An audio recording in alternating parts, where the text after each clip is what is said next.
You might see the brand, the team, the momentum, but you don't see the back end, the SOPs, the hiring process, the client pipelines, the operation systems. That's where Hannah Ferri comes in. She's the reason Empire Ag runs smoother, faster, and with a little more sanity than it did last year. Today, we're pulling back the curtain, and Hannah, welcome to the show. Hey, thanks. I usually just We get to listen to these, and I'm on it tonight or today. Well, give us the elevator speech. I mean, you're from South Texas, you're an Aggie. Lay it all out for everyone. So I grew up in a coastal town. I'm actually back in my hometown of Rockport, Texas. I live in a place that people vacation, which is pretty cool. I am incredibly lucky. But with that, I grew up in ag. My dad was a farrier by trade, so always grew up with horses and cows, and at one point 600 goats. So we always had agriculture in our lives. I didn't really know that you could have careers in ag. There was no FFA here. How FFA is structured in Texas, so much of your tax dollars have to be ag related.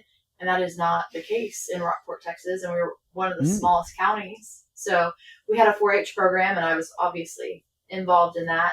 So I went off to college to be a geologist because I was like, they make a lot of money and I could make money and then own a ranch. When I went off to school, I started at Texas State. They offered me a pretty good scholarship deal, and I livestock judge. They were trying to get a livestock judging team off the ground.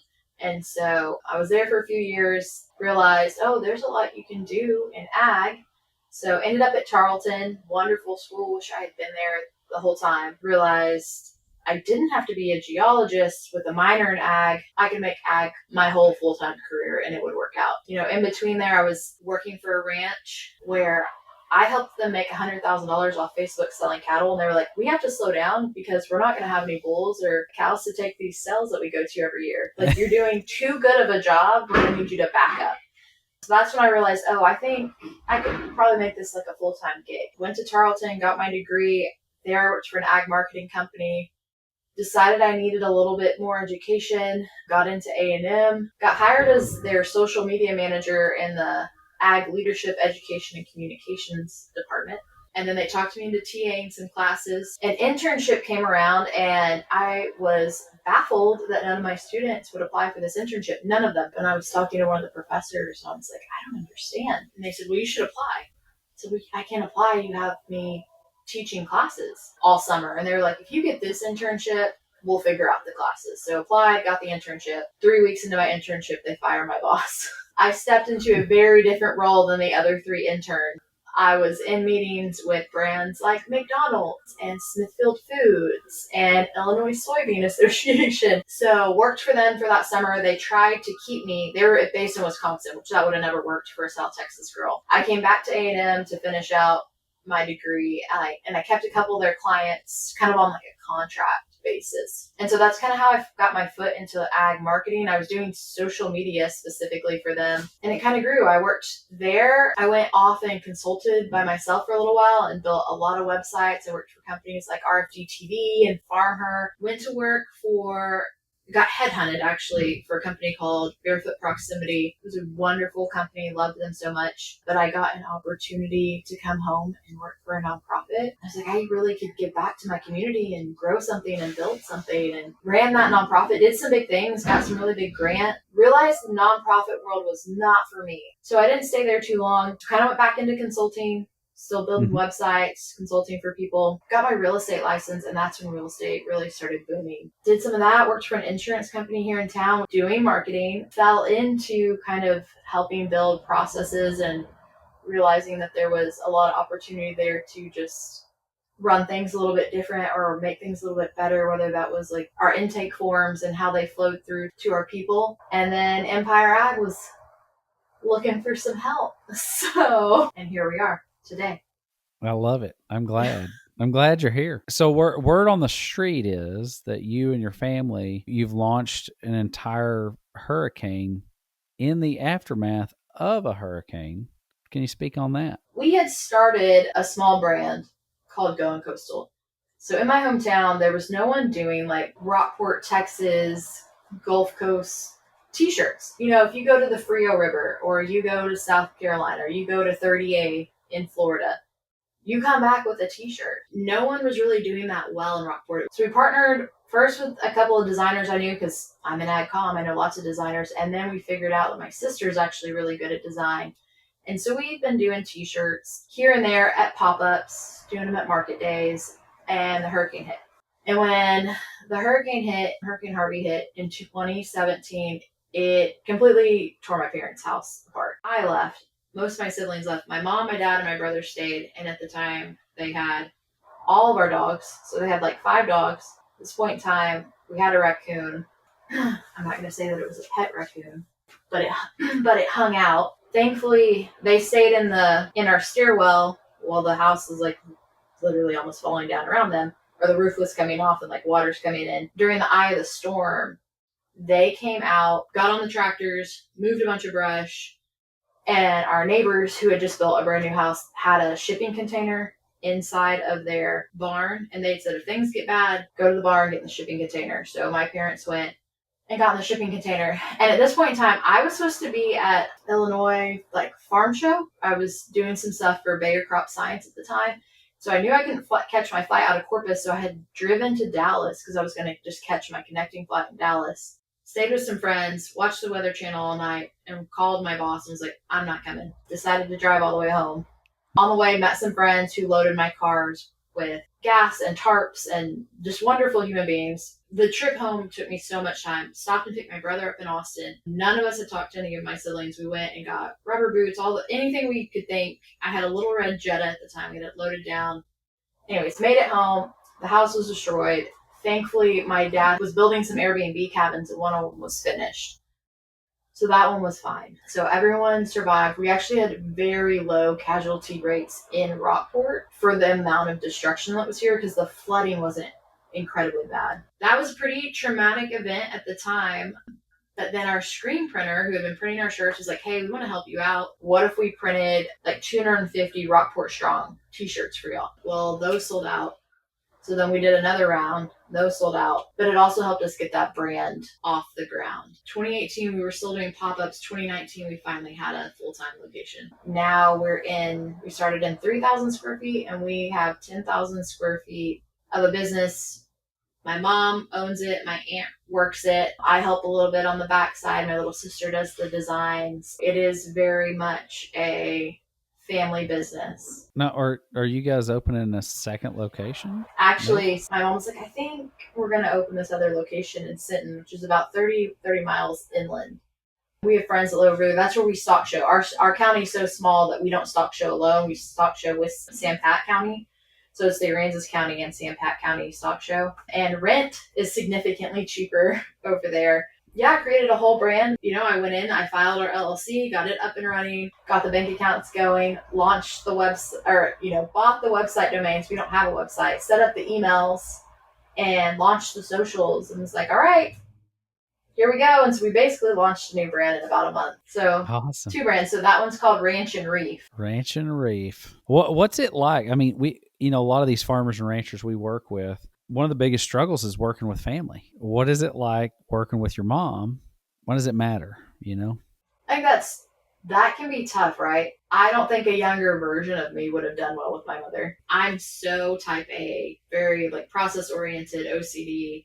What has changed, right, is just experience, life experience, work experience. Those types of things have changed who I am. I bet it is incredibly harder for someone who leaves the farm, goes to school, and comes right back to the farm, right? Because sure. That's not enough time away to have had the life experience of how to deal with people, right? And just understanding that everybody works a different frequency. There are some days where I have to call my sister and be like, your mother, it's our same mother, but your mother did this. Just understanding people at who they are and where they're at. Yeah. I think it's important. It comes with, you create this mess, you need to rein it in, and I think sometimes, even dealing with a lot of our farmers and ranchers, we've been going through this ourselves with Empire Ag. It's been interesting to kind of look at that, where we're headed, where we're going, and how we get there. And you may think, my business isn't big enough to have systems and processes, and I think a lot of farmers and ranchers I've seen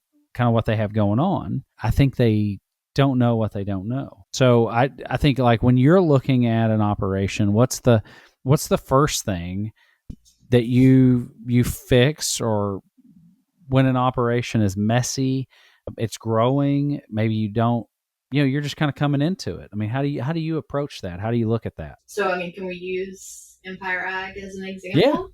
Yeah, use this. So I think, right, Empire Ag came and it's grown so fast, so quick that we have been so lucky to hire the right people, right? Like you have some good people working for you. Yeah, totally agree. But when it's almost like you're in survival mode, right? You're like, we just have to get the next thing done. But if we're going to grow and we're going to grow efficiently, then we have to have some processes in place. I think I approach it especially when I came into Empire Ag, I sat in on a lot of meetings. I think I sat in on every meeting. If it was on someone's calendar, I was there just listening and then just asking questions, like, and making internal notes. So I take it by it's almost like an audit, right? You're auditing yourself. You're auditing the different things. And sometimes that can be hard. I think it was a lot easier for me coming in and not knowing any of the processes to be able to say, okay, that should be faster, or we shouldn't touch this so many times. And we're still learning, right? Like, absolutely. There are still things that I think we've changed a lot, but there are still a lot of things that we can fine tune and create simpler processes. I think it also helps, like as a startup or a small business, I think one of the key things is personnel. You've got your doers, you got your big ideas, strategizing and putting the people in the right spots. When you're small, like everybody just kind of fills in where they need to. Mm-hmm. I treasure being able to put everybody in a spot where they can flourish. That's one of the things that I want them to enjoy what they're doing. And I think our mission is spot on. When you enjoy what you're doing and you feel like you're making a difference and you're not letting the system tear you down, then you're going to do a better job. You're going to be able to help the client better and faster. It's just a win-win for everybody. Yeah, I did change a lot of their processes, but it was to make it easier on them. Not just easier on the client, not just easier for us, but easier on them so that they have more capacity to truly work with their clients and not be tied up in the back end of things. And I don't know, sometimes it just takes that outside eye looking in and trying to clean the things up. And then even maybe a lot of things I cleaned up and then handed back, right? We've been doing a lot of that where I'll step in and I'll consult with somebody and we'll fix the process and then we'll hand it back. And I think too, when you're looking at this, sometimes I know for me strategically, like I wanted to not be the bottleneck. I wanted to kind of remove myself from some of these things. Just, we've got a team and I've got to trust that they're going to be able to take care of X, Y, and Z. That way I can be back over here fixing problems and strategizing and working where fills my cup and kind of helps the producer, in my opinion. Puts me in a better spot for the client, where I'm not having to chase my tail over here. That's an important distinction, is hiring the right people for the right spots too. And for a while, I think there was a moment where everybody was just kind of doing whatever they had to do. Like you said, if you can get the right person in the right spot and really let them flourish and let them do what they're good at, they're going to already do better because they're doing something they like doing. But also, you're going to see a return on your side. They're going to be moving faster. You've taken away any kind of tension that's happening because we've just made the process easier. So, and I know that's hard when you're a small business, right? Like my mom this is our first year we've hired a bookkeeper. So we've been in business since 2017. We've had a brick and mortar shop since 2019.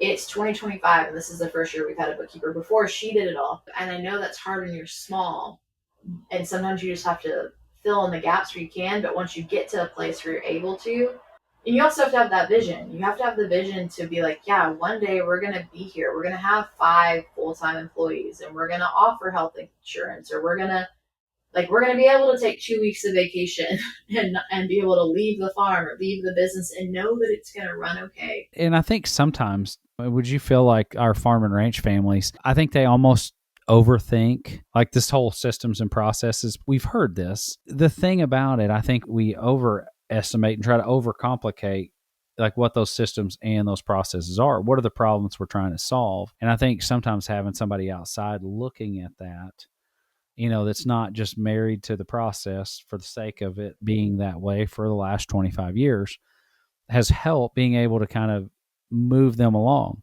So if you can take some of that pain and pressure and all that stuff of some of the simple things that just stack up, then maybe they do get that 2-week vacation because they can plug someone in there that can help keep the thing moving forward. And what's expected of you. You know how to get there. I think that's incredibly important, right? Being able to look in and audit something, having someone come in and look at something and be like, okay, this isn't, why are y'all doing this way? This is making no sense to me. And obviously we do that a lot kinder than that, but it's just like, hey, walk me through your process. Maybe talking to husband, wife, and bookkeeper, walk me through this process. Like, why do you do this way?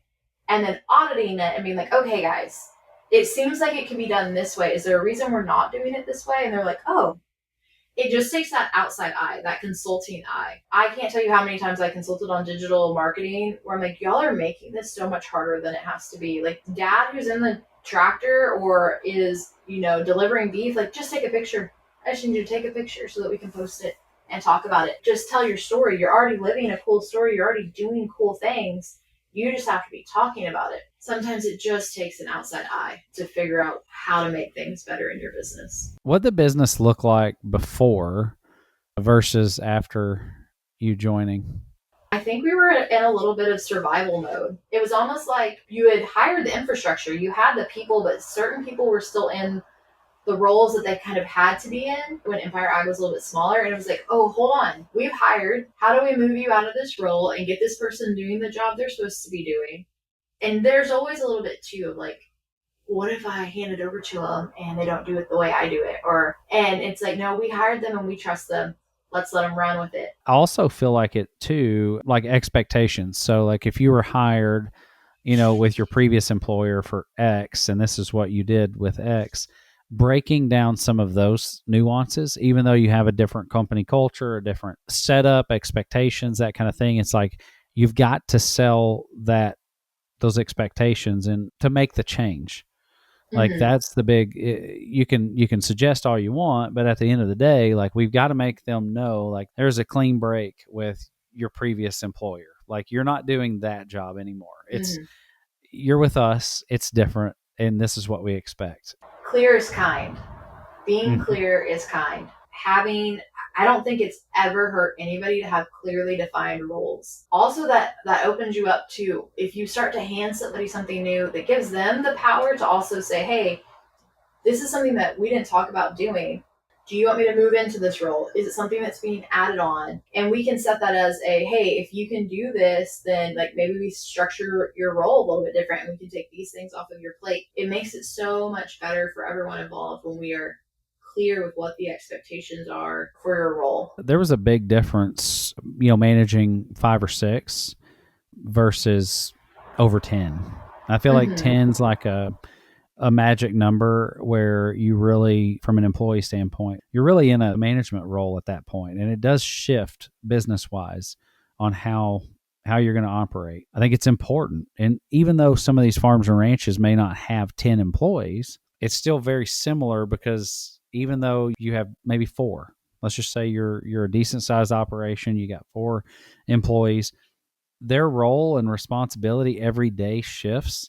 So I think it's even more important for you to have that structure established so that you've got them outlined. Like I look at it this way, you've got to create the seats that you need, and so sometimes those seats when you're smaller, they're combined. Monday, Wednesday, Friday, you're going to be this guy. And then on Tuesday and Thursday, you're going to be this guy. That's okay. But I think you've got to establish that so that if it grows, then you can kind of properly hire who you need and meet the demand that you've got. Right. So in my world, right, people probably don't know this. I don't work for Empire Ag full time. On Tuesdays, I work at my family's t-shirt shop.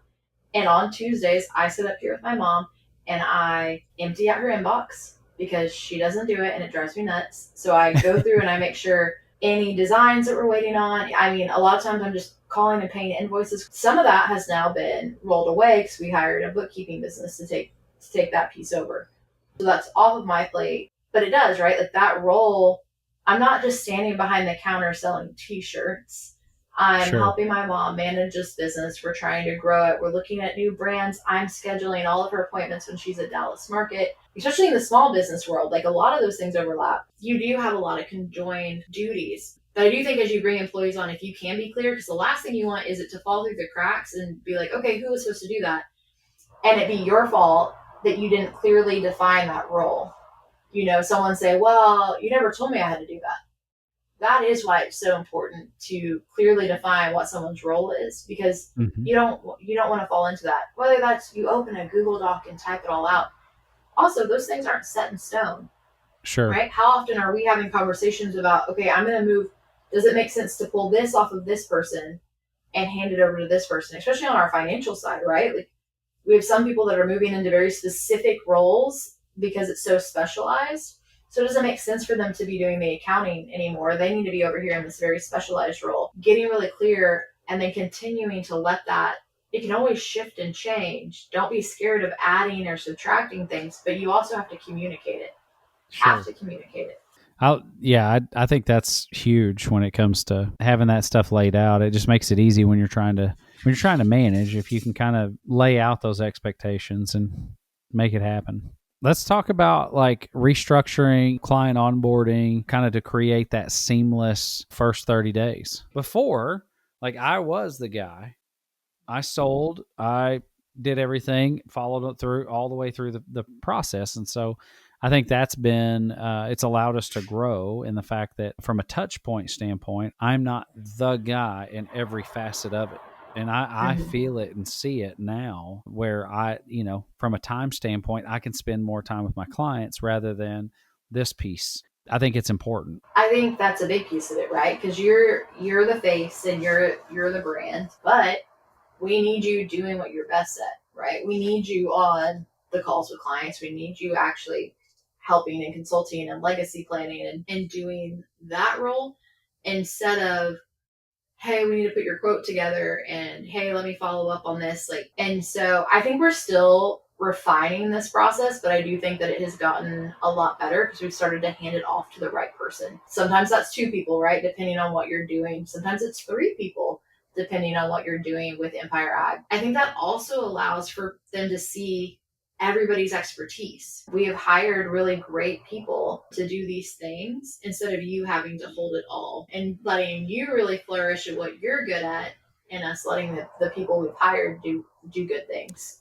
Well, and I think it's been one of the interesting comments is I've had several people say, I don't know how you do what you do. I'm like, you don't understand. It's not just me. It's the team. Mm-hmm. It's the team that does it. And like, I couldn't do what I do without the team. I think for folks to, like when we were in capital raise working with on EA Capital raising money, that was one of the questions that they talk about. And I'm like, we have highly educated folks in really good spots and they provide me with the information. I didn't spend the 5 hours looking over this financial to make sure that it's perfect. Like they gave me the reports I needed and they ensured Mm. that the data was correct and where it needed to be.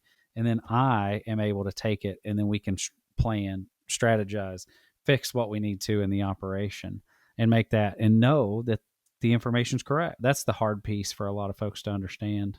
If you're a small business and you're so used to doing it all yourself, it's sometimes weird hopping into, okay, I'm hiring this person, but oh, I didn't realize they have a whole team behind them because I don't have a whole team behind me. How do you build internal clarity? There's a lot of smart people doing big things fast. We've got different divisions and we've got the big idea folks and we're all going different directions. What does that look like? I think it's really it comes down to communication. And I think we're still figuring that out a little bit. Our big idea people are usually also workers, right? Like there's still people who get it done, but sometimes they just have to be funneled the right way. So a little bit of that like holding the middle is looking at the big ideas, looking at the vision and how does that actually flow into what we're doing?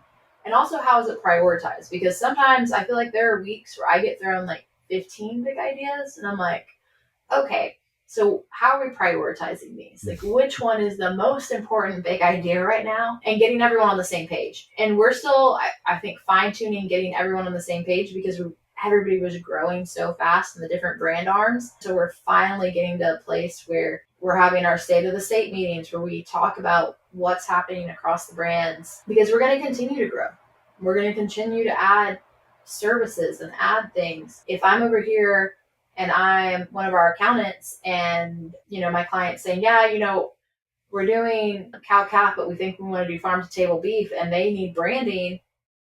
Well, Empire Ag does that. So I need my accountant to say, hey, we actually do that. Let me send you over to our brand strategy arm, or, you should set up a discovery call, send you a link. We need them to have that cohesiveness or else they'll never know. So just kind of making sure everyone is aligned and talking to each other, even understanding what's happening, because we're growing so dang fast. That's what's kind of neat. It's neat to watch, and it's something that we've needed to kind of keep things, moving in the right direction. And it's just, it takes time to put everybody in the right spot. So like creating the clear, swim lanes for me, for Holly, for Sharon, and for Brooke. I mean, each division, like, we're all heading in different directions. And like you said, you're trying to prioritize where the pieces need to go and the human capital that we need to invest in those certain areas. What's the secret sauce for doing that? I can think some of our large farming clients. I've got one in my mind right now that I'm thinking about. He's got 11 employees. Then during harvest, you've got the transient employees that are, running a truck or a grain cart, just seasonal. And you end up with 15 to 20 people on your team. And you're over here, you're trying to orchestrate this. There's a lot of things going on. What would be your advice to orchestrate the circus in that sense?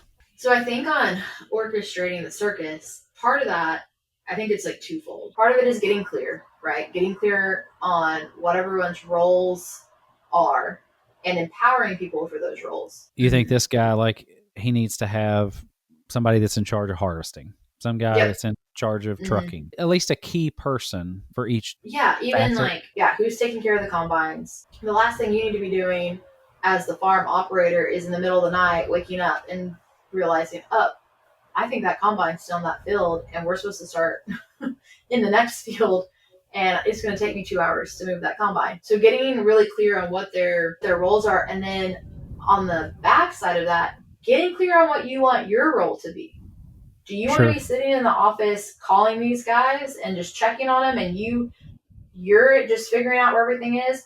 Or you want to hand that off and you want to be in the combine? I think that's big, because I think a lot of farmers, as they grow, like, what got them into agriculture, what really just gets their motor going, is it's not the paperwork. It's not that stuff, but they just kind of innately get thrust into that. They just have to kind of wear that, and they go 4 or 5 years, and maybe they're not good at it. Maybe it's not their jam, but they're doing it, and maybe not doing a good job at it either. Well, and how many clients do we have right now that we get a financial services client and we have to go back and clean up their books, and then we go back and clean up their books, and then they're having to amend their tax returns because their tax returns weren't completed correctly, and you're leaving money on the table when you do stuff like that. And that's a little bit different, right? That's having some self-awareness of what you're good at and what you're not good at, and figuring out what you can offload. And that can be hard. That can be a hard conversation to have with yourself, I think. And I think too, I think it's identifying, like you said, the role, like we believe in traction. We follow that. We try to create the seats that we need, and even if those seats, like, we're not at that point to hire for that person yet, somebody is like with that seat, somebody's adhering and filling the role right now. When the growth gets to that point, then we'll look at that. But, I think about a farmer that starts, with 300, 500 acres, and grows it to 10,000. His role is way different now than it was maybe 10 years ago when he started. And the whole thing is find good people. So, like, maybe that person needs to be someone totally different, totally, I don't even care if they have farm background, really. As long as they can do and fulfill the task that you're looking for them to do. And I think that's been kind of interesting to watch that evolve with some of the operations that we work with, where they have actually hired kind of a farm ops manager that is the computer guy, is the logistics guru, and utilizing and leaning into the technology so that they can get back on the combine and do the thing that they enjoyed. Like, I'm curious, how many of them struggle with that? Like, how many of them really strive on having all of the control? You know, I would say we're probably at the 90% level as far as like, and you got to think too, when they started farming or ranching, like they were in control of every aspect of the farm. Then they've added a team member, and then they've added a second team member, and then we've got conflict between team members, and then we add another one, you know, and so I think they end up in a role that they didn't intend to be in. It's been interesting to watch. You know, I think in agriculture we've struggled. We've had it's been consolidation. You know, just the big get bigger, and it's just that's what we've kind of lived through. I do think there's a shift right now, and I think that the people that can adhere and truly build a brand. You know, I mean, if you're getting into agriculture and you're farming 500 acres and you've got some beef and that kind of thing, you've got to separate yourself from what's going on, some way, shape, or form. Like, I'm not saying your dream of getting to 10,000 acres and, you know, and running 2,000 head of mama cows, and that dream is not dead. It's just that you're going to have to go at it a different way. And I think having a brand, being clear on your message, clear on the vision, clear on where you're going, what you want. I mean, how big do you think that's going to be in the future as we watch agriculture? I think it's big, right? I think there's a huge movement of people wanting to know where their food is coming from, how it's farmed, how it's raised. In my mind, there's always going to be large production ag. I just don't know how you feed everybody without it. But I do farm to table beef. I didn't want to be completely removed from my roots. And so I lease land. I don't own it. But I do grass-fed, grass-finished because that's what my market is. Getting really clear on that. At first, you know, I played around. I even sold at farmers markets. I did all kinds of stuff. I do whole and half.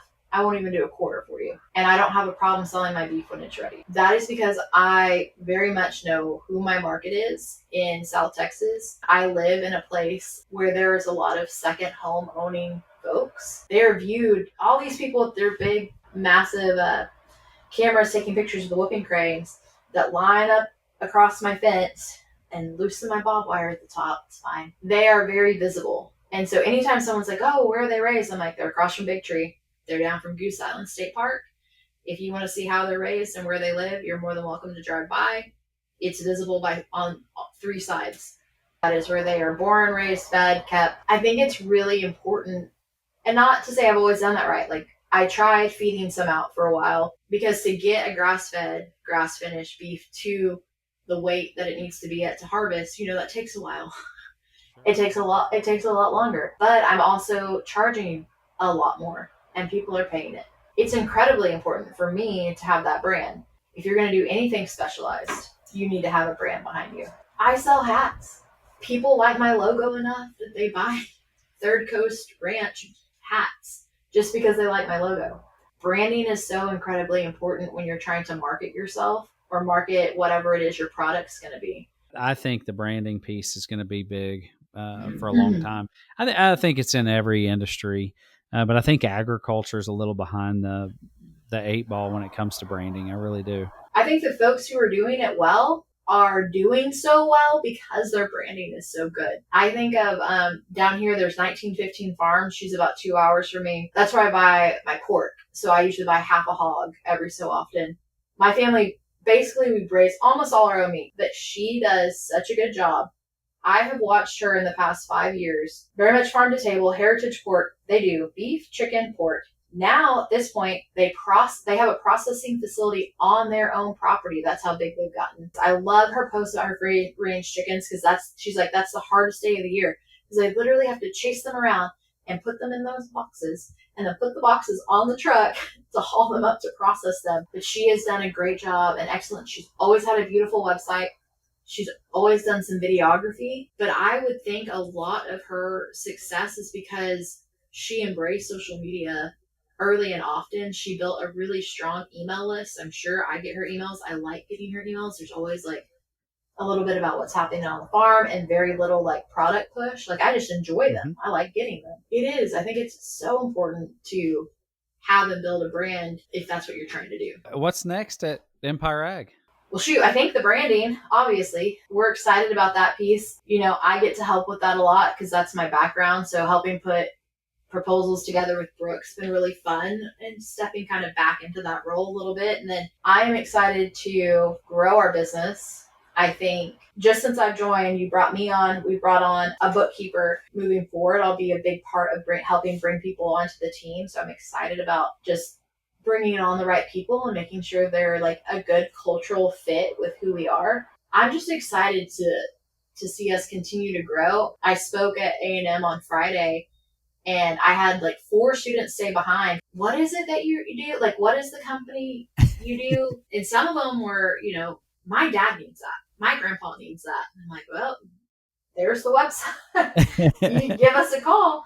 To have young, these kids are, they were, I think that most of them were sophomores and juniors. So 20, 21-year-olds, right? Get plugged in enough to be like, that's really cool that y'all are offering services like that and then offering to fund back into the clients that you're already working with. And what do you mean you also do brand strategy? Like you help build us a website for like the show pigs we do? Yeah, we'll help you do it all. It was just really cool that someone stayed behind just to talk to me and like ask me more about Empire Ag. So and it's something I can get excited about, right? I think I talked to them for a while about like aligning yourself with what you want to do. And as you know, the last company I was with, I took the job because I really liked the family. They're good people, but it wasn't an industry that I was interested in. I had kind of done everything that I could do, and it was time to move on. I told that story and I said, I kind of knew. They kind of asked me to do something different that I really didn't want to do. And I was like, hey guys, like I think this is where I leave. I wasn't going to take anything on for a while, and Empire Ag just so aligns with like what I like and what I'm about. And I don't think that was the question that was asked, but here we are.